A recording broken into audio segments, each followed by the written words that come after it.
Good afternoon. I'm Israeli government spokesman Avi Hyman.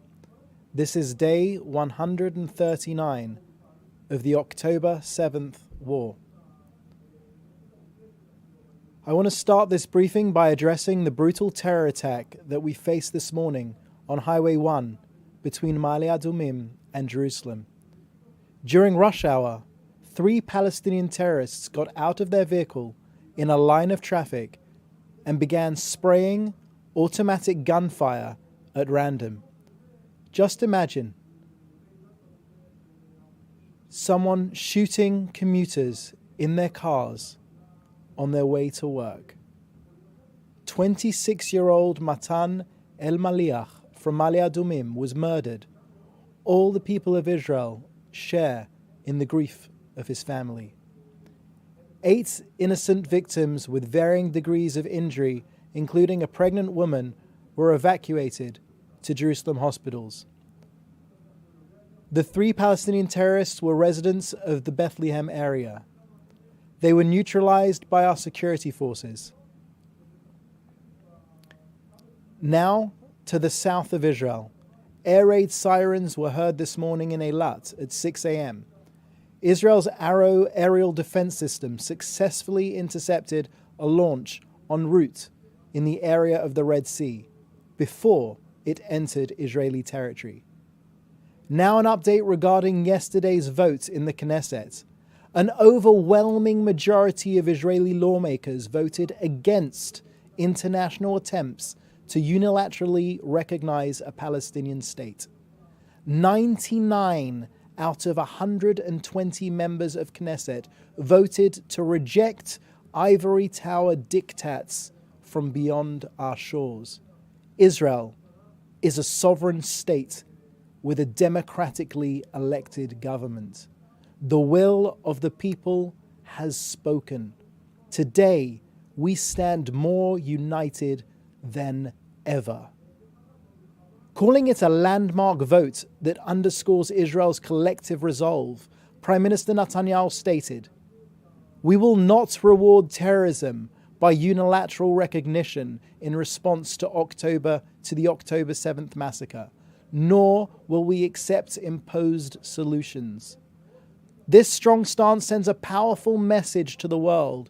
Peace and security for Israel will be achieved through negotiations, not through unilateral actions. Now, an important series of revelations published yesterday by the Association of Rape Crisis Centers in Israel. This comprehensive report details Hamas's sexual and gender-based violence during and since the October 7th massacre. It's a difficult read, but it must be read. Brutal acts of violent rape at gunpoint, rape with multiple terrorists, rape in front of family members designed to humiliate. Hamas pursued victims, dragged them by their hair. Most of the victims were killed. Victims' bodies mutilated and bound, sexual organs attacked, weapons inserted into them, bodies booby-trapped. Released hostages have revealed that sexual abuse against those still held in Hamas captivity is ongoing. The report clearly states that targeted sexual abuse was not a one-off bug, as some have suggested. It is a feature of Hamas's operational strategy. I highly encourage you to look at the report. Now, an update from Gaza. Over the last 24 hours, the IDF has continued its mission to eliminate terrorists with targeted raids. In Zaytun and Khan Yunis, the IDF killed a total of 35 terrorists, destroying their tunnels and infrastructure. The Navy destroyed vessels used by the Hamas and Islamic Jihad terrorists. An update from the north. Earlier today, numerous rocket launches were identified crossing from Lebanon into the area of Kiryat Shmona and Yuval.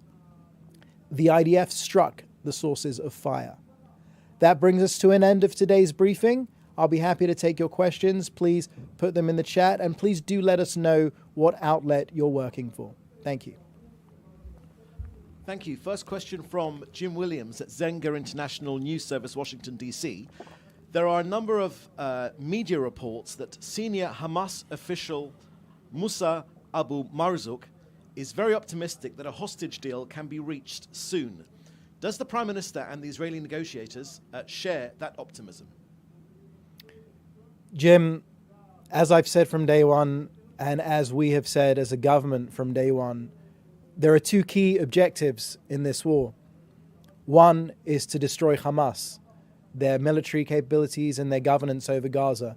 And the second is to bring every last hostage home. I won't make the mistake of negotiating the release of hostages over a press conference. I'll leave that to those working very hard around the clock. Next question from Dr. Abby Korb from SWC. The French government and the Hostage and Missing Families Forum both issued statements yesterday citing that confirmation has been received of 45 hostages having received medications sent by France. Do you have any comments on this? As well, what confirmation was received regarding proof of life? So I've seen those reports as well. I certainly hope that they're true, but I cannot confirm categorically that that is in fact the case. Question from Joel Pollack at Breitbart News. The Biden administration is reportedly planning new sanctions against Israeli citizens accused of settler violence.